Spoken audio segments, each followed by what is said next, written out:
Gustavo Petro se reunió con Donald Trump en Washington luego de un año de tensiones y críticas.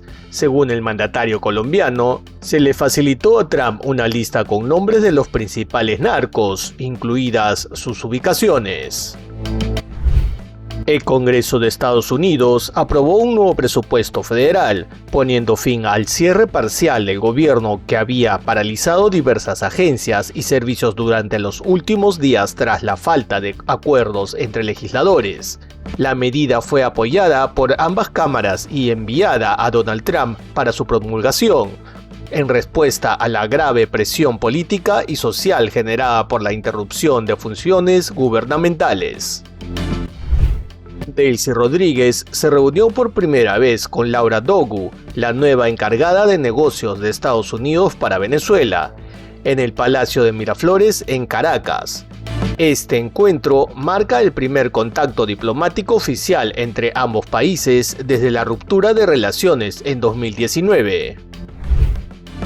Rusia reanudó sus ataques contra Ucrania en plena ola de frío invernal, con un impacto directo en civiles e infraestructura crítica en Kiev y otras ciudades. Las autoridades ucranianas denunciaron que Moscú lanzó una nueva ofensiva con decenas de misiles y cientos de drones, a pesar de las temperaturas extremas que están afectando al país.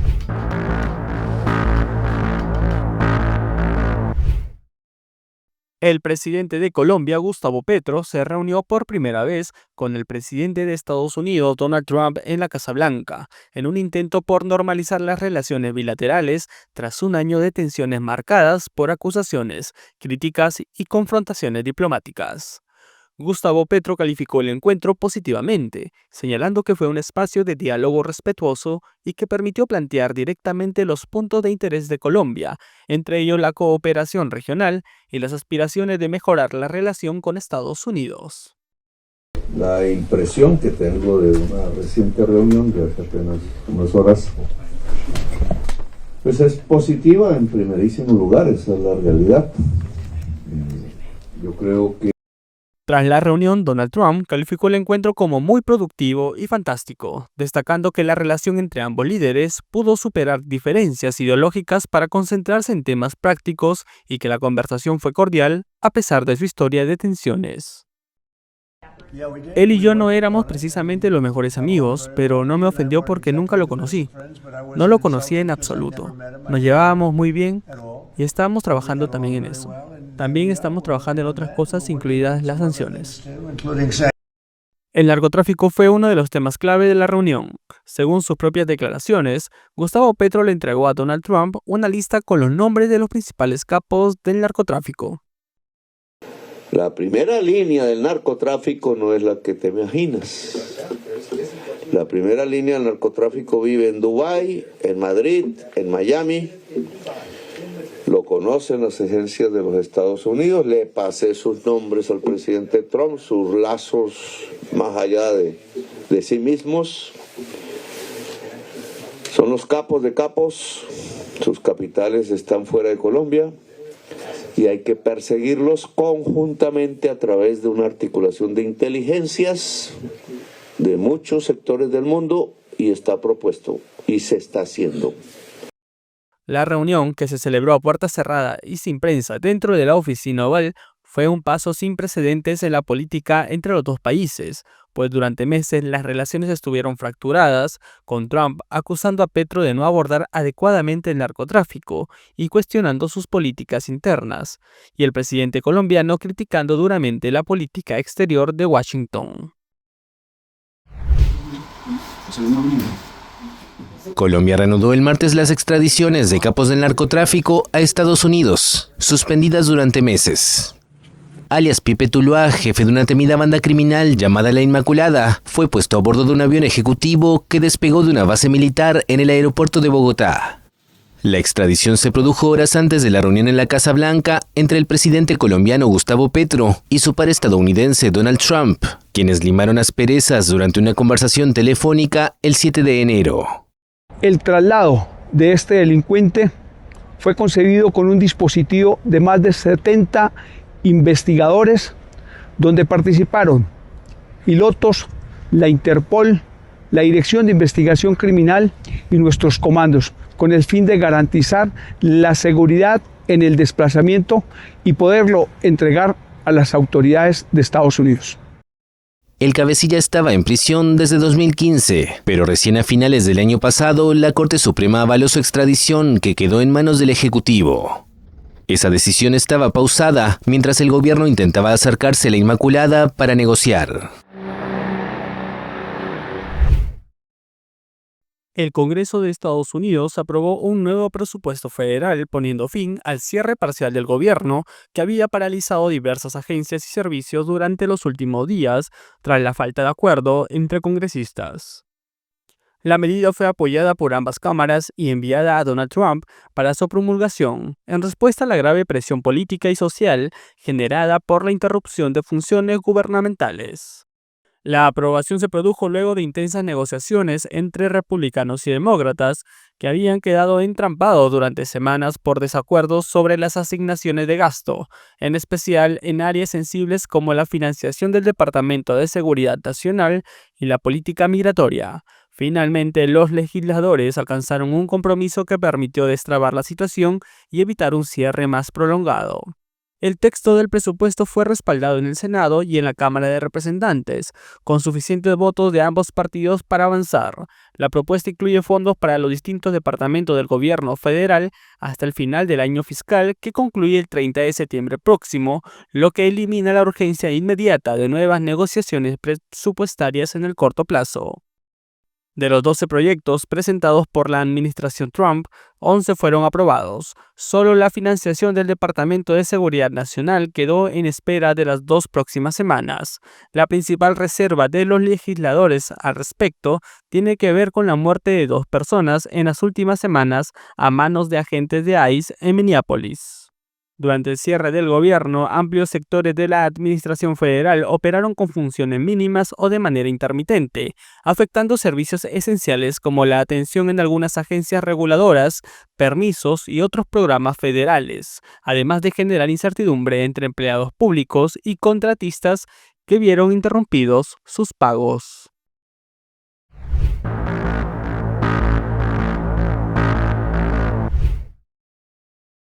Un momento histórico se produjo para las relaciones entre Venezuela y Estados Unidos. La presidenta encargada Delcy Rodríguez se reunió por primera vez con Laura Dogu, la nueva encargada de negocios de Estados Unidos para Venezuela, en el Palacio de Miraflores, en Caracas. Este encuentro marca el primer contacto diplomático oficial entre ambos países desde la ruptura de relaciones en 2019, cuando Caracas y Washington cerraron sus embajadas y cortaron vínculos tras años de tensiones políticas. La reunión se dio apenas 2 días después de la llegada de Dogu a Caracas, donde llegó con la misión de reactivar la presencia diplomática estadounidense, cerrada por casi 7 años y ahora retomada en medio de un escenario político excepcional tras la captura del ex dictador Nicolás Maduro a principios de enero. Según el ministro de Comunicación venezolano Miguel Ángel Pérez Priela, el encuentro se realizó en el marco de una agenda de trabajo entre la República Bolivariana de Venezuela y los Estados Unidos de Norteamérica, aunque no se ofrecieron detalles extensos sobre puntos específicos del diálogo. Por su parte, Dogu publicó en redes sociales que en la reunión con Rodríguez y el presidente de la Asamblea Nacional, Jorge Rodríguez, reiteró las 3 fases del plan planteado por el secretario de Estado estadounidense, Marco Rubio: estabilización, recuperación económica y reconciliación y transición democrática. La designación de Laura Dogu como encargada de negocios de la Oficina para Asuntos de Venezuela y su llegada a Caracas también se enmarca en la decisión de Estados Unidos de reabrir formalmente su misión diplomática, un paso simbólico y práctico en el deshielo bilateral tras años de tensiones profundas entre las 2 naciones. La reunión también llega en un momento en que Caracas ha comenzado a nombrar a su propio representante diplomático en Washington, el ex canciller Félix Plasencia, designado para ese cargo con el objetivo declarado de promover una cooperación constructiva y avanzar en temas bilaterales.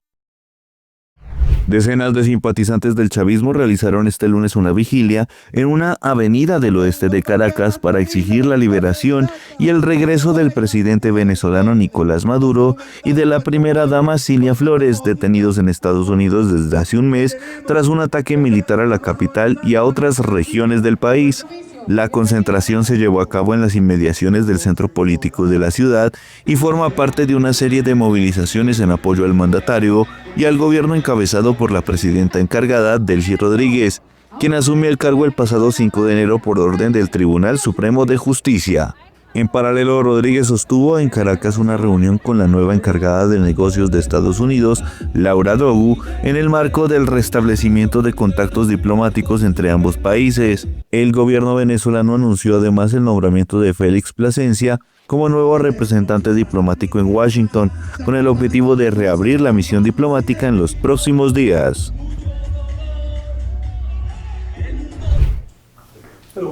Cuba y Estados Unidos están en comunicación y han intercambiado mensajes, pero no existe un diálogo entre ambos países, como aseguró el presidente estadounidense Donald Trump, afirmó el lunes el vicecanciller cubano Carlos Fernández de Cosio. No existe un diálogo específicamente en estos momentos, pero sí ha habido intercambio de mensajes.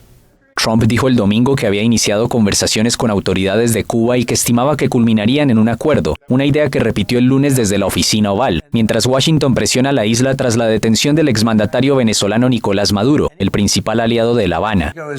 El mandatario estadounidense, que ya cortó el flujo de petróleo y la ayuda de Venezuela hacia Cuba, firmó el jueves una orden ejecutiva en la que amenaza con imponer aranceles a los países que le vendan crudo a la isla, al considerar que representa una amenaza excepcional a la seguridad nacional estadounidense.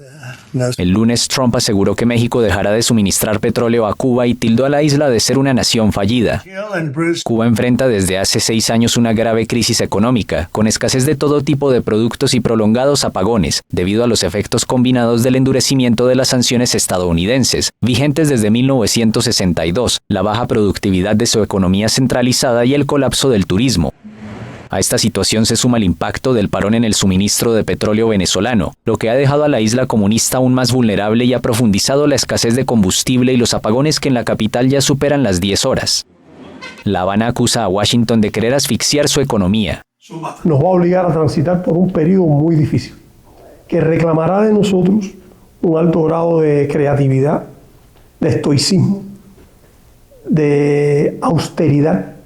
De Cosio reiteró la disposición de su país a dialogar con Washington. Además, subrayó que el actual escenario con la administración Trump no los agarró desprevenidos y que el país se ha venido preparando para enfrentarlo. Y encontrar algunos adeptos que les den la...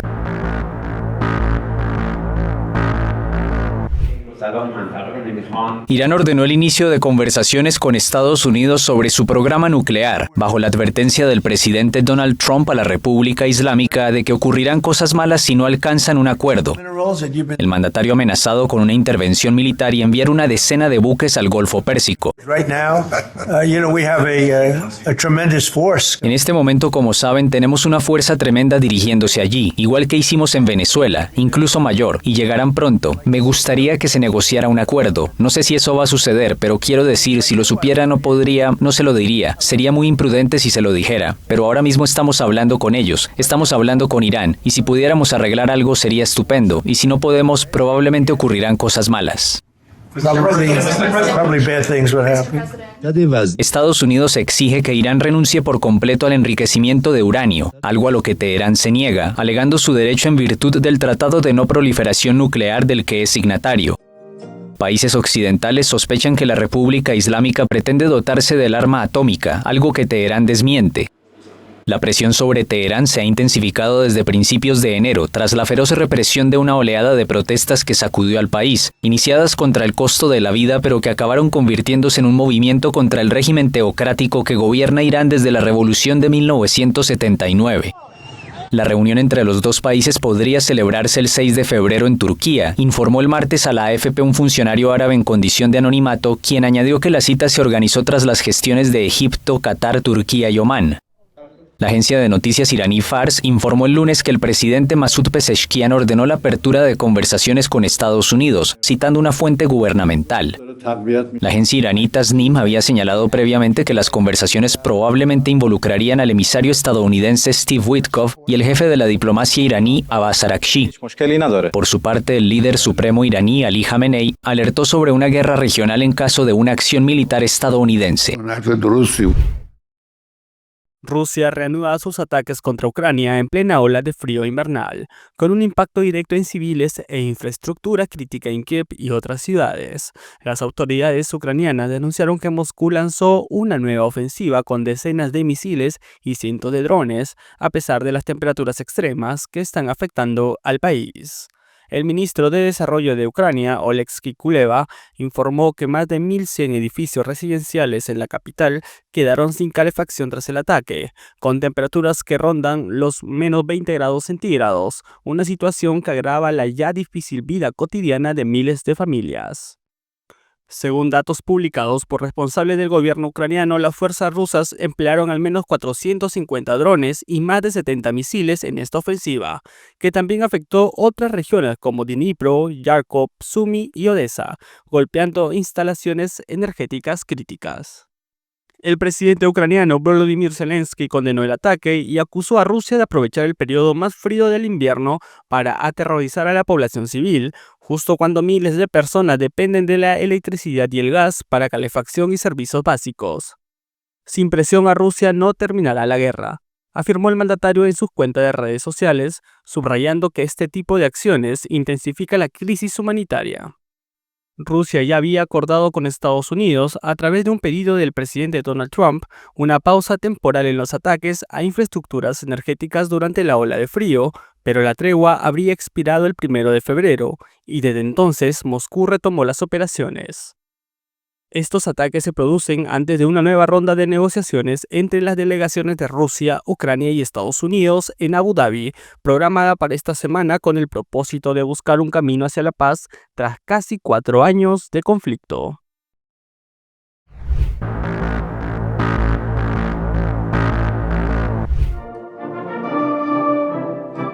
El presidente de China, Xi Jinping, recibió el martes a su homólogo de Uruguay, Yamandu Orsi.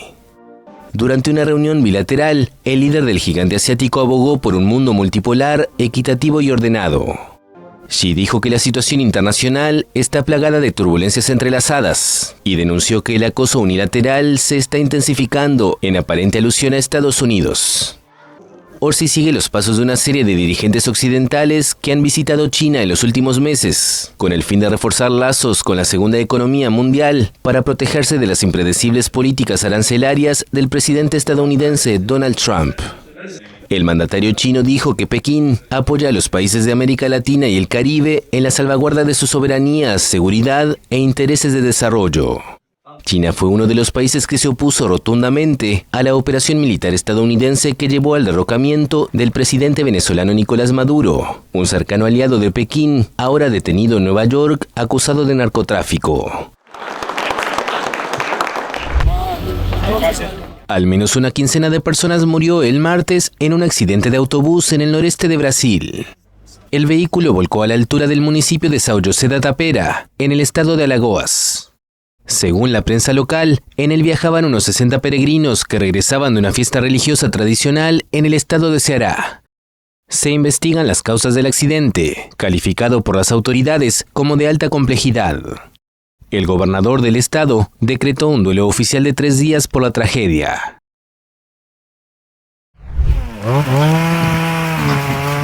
Los incendios forestales ya arrasaron más de 60.000 hectáreas en la Patagonia Argentina durante el verano austral. Los focos principales se encuentran en la provincia de Chubut, al sur del país. Aunque algunos se encuentran parcialmente controlados, el Servicio Provincial de Manejo del Fuego informó que más de 500 personas, entre bomberos, brigadistas y voluntarios de distintas provincias, siguen trabajando para extinguirlos. Es triste ver que se quema todo y hay veces que no se puede hacer nada. Hay veces que ponemos todo lo mejor de uno y no es función. Ayapán combatió junto a otros bomberos y vecinos un incendio que se desató el domingo entre las localidades chubutenses de Cholila y Epuyén por fuertes vientos y altas temperaturas.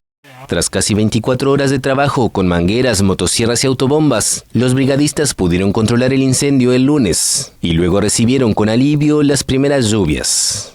Para complementar el trabajo de los bomberos, muchos vecinos se organizan en brigadas comunitarias para proteger los bosques nativos. Te encontrás así con un grupo de gente que están todos en la misma sintonía, defendiendo lo que es nuestro, o sea, cuidando el bosque, cuidando la comunidad, y la verdad que, bueno, nada, uno se siente también parte de eso, y desde el lugar que nos toca tratamos de aportar y ayudar, ¿no?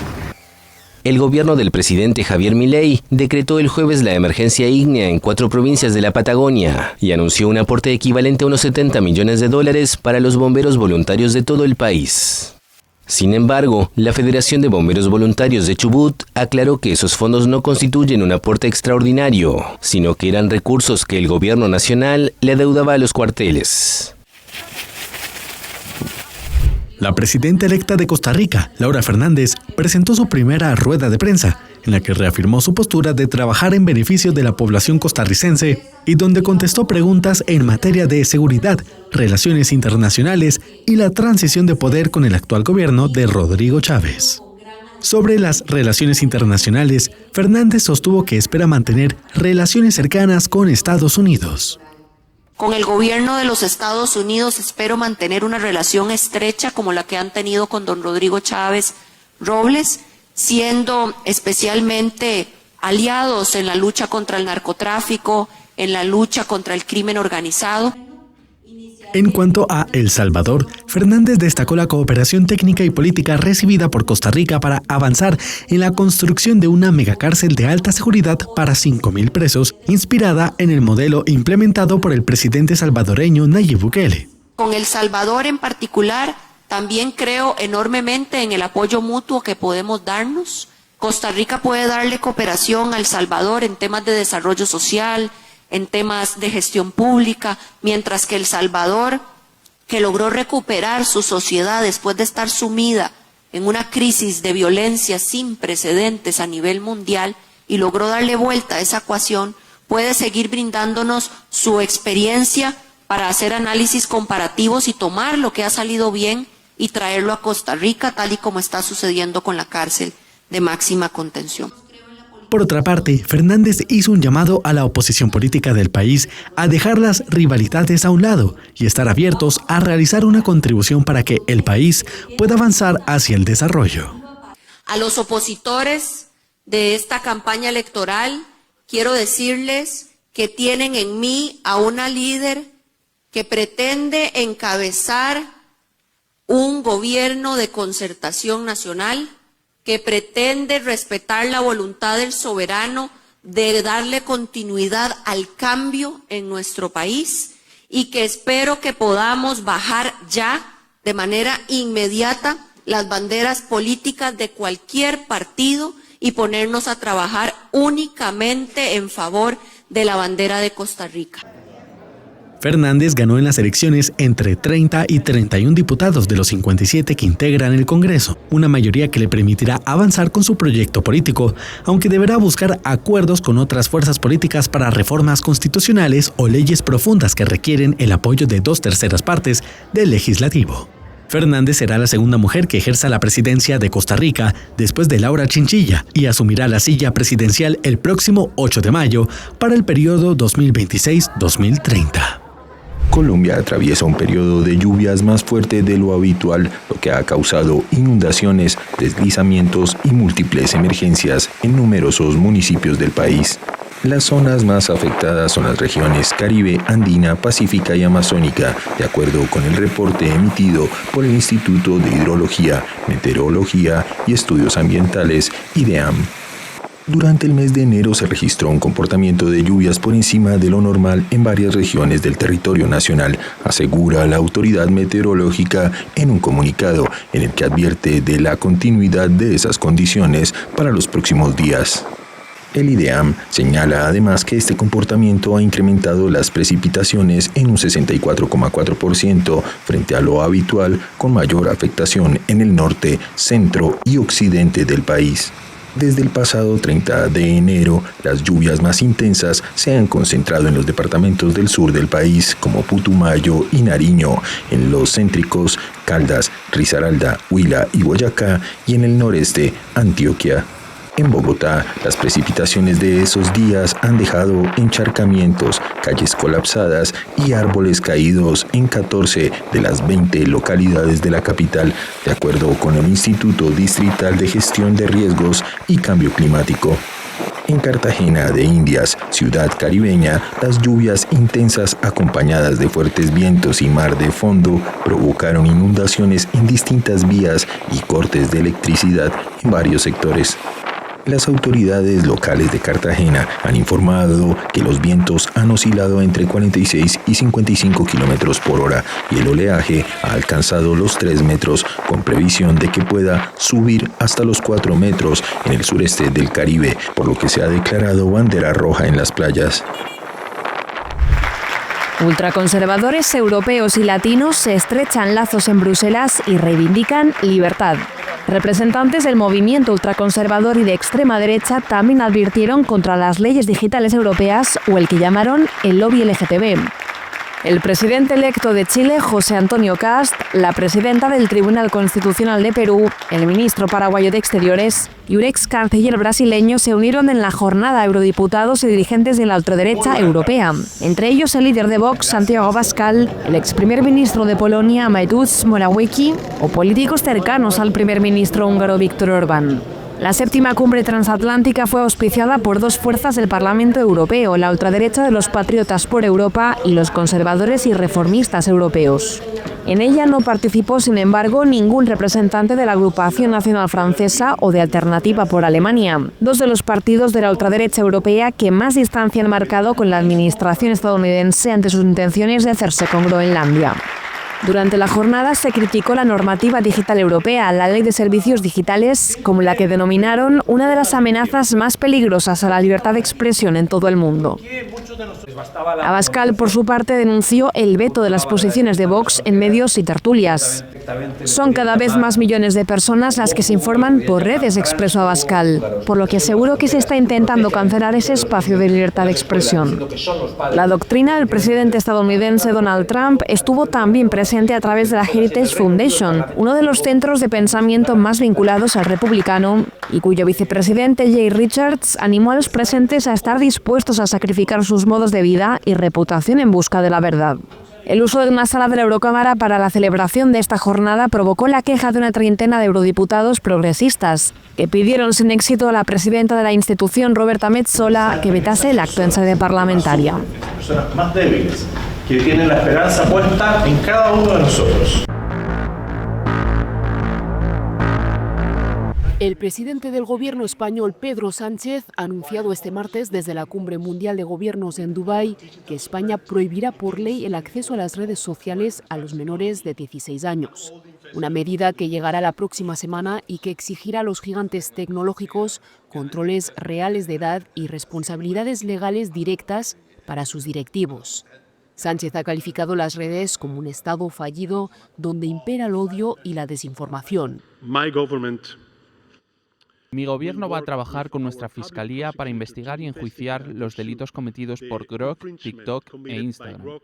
Vamos a tener una tolerancia cero en estas cuestiones y vamos a defender nuestra soberanía digital contra cualquier tipo de coerción extranjera. El jefe del Ejecutivo no ha ocultado su malestar con propietarios como Elon Musk, acusándoles de amplificar desinformación sobre políticas soberanas como la reciente regularización de 500.000 de migrantes. Frente a este modelo, Sánchez ha contrapuesto la salud de la economía española, que en 2025 creció un 2,8%, y ha reivindicado una España abierta que apuesta por la integración. España construye puentes, no muros.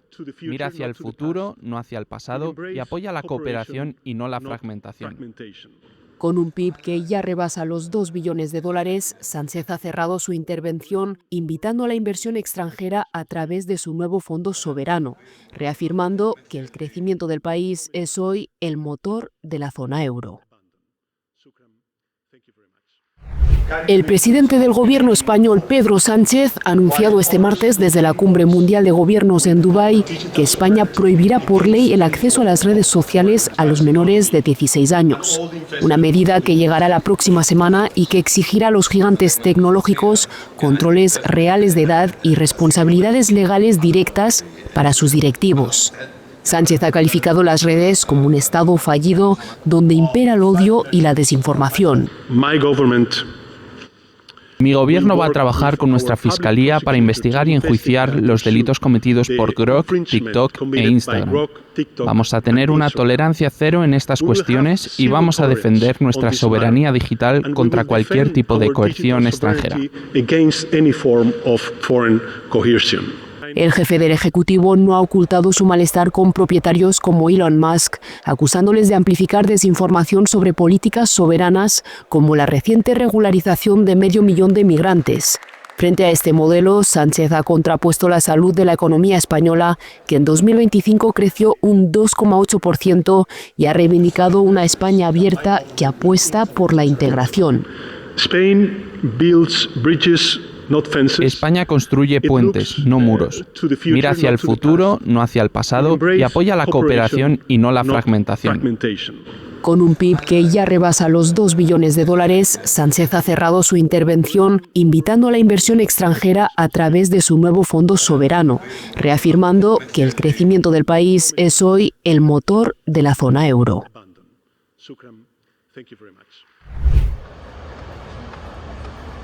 Bajo la lupa de la justicia, la Fiscalía francesa anunció el martes la orden de registro e incautación de las oficinas de la plataforma X en el país. El multimillonario Elon Musk, propietario de la red social, y la exdirectora ejecutiva Linda Yaccarino también fueron citados a declarar en abril en relación con presuntas actividades ilegales en la plataforma. Ese mismo mes, se espera que los empleados de las oficinas de X en Francia declaren como testigos. En 2025 se abrió una investigación tras las quejas de parlamentarios sobre un supuesto sesgo en sus algoritmos, que podría haber alterado su funcionamiento, lo que según los legisladores supone riesgos para la democracia. Las denuncias que la France Press pudo consultar apuntaban a una reducción de la diversidad de voces y opciones, ya que X se alejaba del objetivo de garantizar un entorno seguro y respetuoso para todos. Subraya la falta de claridad sobre estos cambios y sobre las decisiones de moderación, así como las intervenciones personales de Elon Musk en la gestión de la plataforma. Las pesquisas se ampliaron a otros delitos como complicidad en la difusión de pornografía infantil y el rol de Grok, su asistente de inteligencia artificial, en la difusión de contenidos negacionistas e imágenes falsas de carácter sexual. Reino Unido anunció el martes una investigación por las imágenes de carácter sexual generadas por Grok. La Unión Europea también tiene abierta una investigación por este tema. X niega las acusaciones y consideró en julio que las investigaciones en su contra son por motivos políticos, mientras que Estados Unidos emitió una dura condena afirmando que defendería la libertad de expresión de los estadounidenses frente a actos de censura extranjera.